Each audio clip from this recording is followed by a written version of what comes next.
their way of life is in danger, that the country's slipping away, they are gravitating towards autocracy. They want a strong man. I alone can fix it sort of a person. And so they respect Putin. They like Putin. And let's face it, it is absolutely horrific that Trump holds up and slobbers all over Putin and Kim Jong-un and President Xi, all that kind of stuff. I'm going to ask you I'm going to say a couple of names.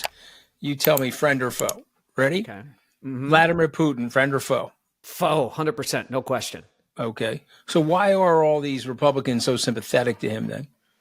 Well, so here's what's going on, Anthony. If you read, particularly, I don't know if you read Anne Applebaum's book, Autocracy Inc. is her newest one, Twilight of Democracy. Book, actually, I've invited her on. Actually, I just bought that book. It's a small little book.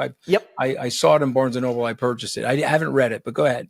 So Anne Applebaum, her book from 2 summers ago is Twilight of Democracy.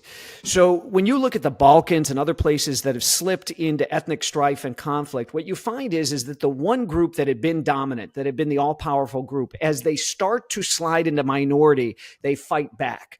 And they fight back and lose respect for the rule of law and all this kind of thing. They want to preserve their way of life no matter what. In fact, one of the most interesting statistics or determinants I heard for whether or not your county had somebody at the January 6th insurrection was whether there was a dwindling white population in your county. So that was one of the greatest determinants as to whether or not somebody from your county was at the January 6th insurrection, which is very interesting. So if you look at the Balkans and other places that have slipped into ethnic strife and conflict, and the minority trying to shove the newly minted majority out, that's what you see. Not even out, but to prevent them from rightly taking power. And that's what we've got here.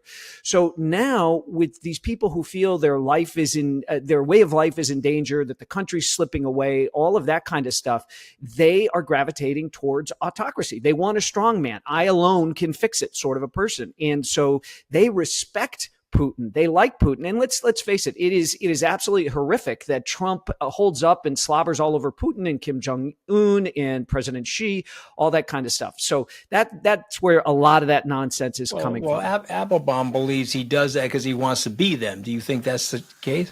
Oh, I think if given the choice, yes. What kind of insane person says, I want to be a dictator on day one?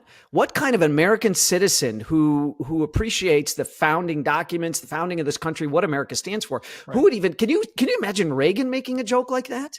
I mean, that's insane. No, listen, I work for the man and I saw how dangerous he was. And so they tried to discredit me the way they fired me and then roughed me up on the way out. Because they were like, okay, this guy sees exactly what we're doing. He doesn't like what we're doing. And so they went to discredit me. So I know exactly what they're doing. I just wrote a piece on Project 2025. That is Trump's agenda. He put 85 of his acolytes in there. But, he's up against, she has some hard left policies. So there's a lot of people in the middle that don't see it as clearly as you and me. And they're like, okay, well, she's got hard left policies. He's not hard left, but he could be an alligator that eats you while you're crawling on his back. You see what I mean? Yeah. And so for Trump, it's not necessarily the policies he likes. He likes that there's no guardrails, that these guys can do whatever they want and nobody stands in their way. Exactly. Everybody falls in behind them, never in front of them and says, stop. That's what Trump likes about these guys. So Putin is a foe. And I'm glad you said that because I've seen the intelligence briefings. I know what a foe he is. I know what he's capable of. And I always tell people that Putin's People, which was written by Catherine Belton. She was the former Financial Times Moscow bureau chief, H.R. McMaster, who has a new book out. He sent me during COVID in 2020 a copy of her book. I read it from cover to cover. Putin is a foe. President Xi from China, foe? Foe, absolutely, no question.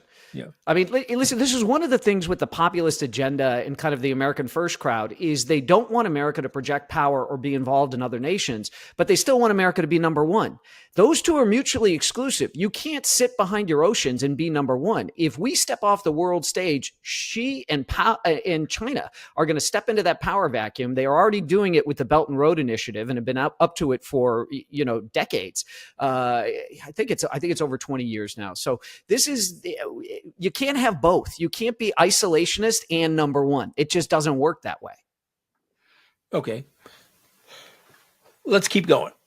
I'm with you, and you and I share the same philosophy, and it's evident from your books. And I'm an American first, and I'm a partisan last, actually. So I don't even recognize the party that I used to be a part of, which was Reagan and Abraham Lincoln's party. But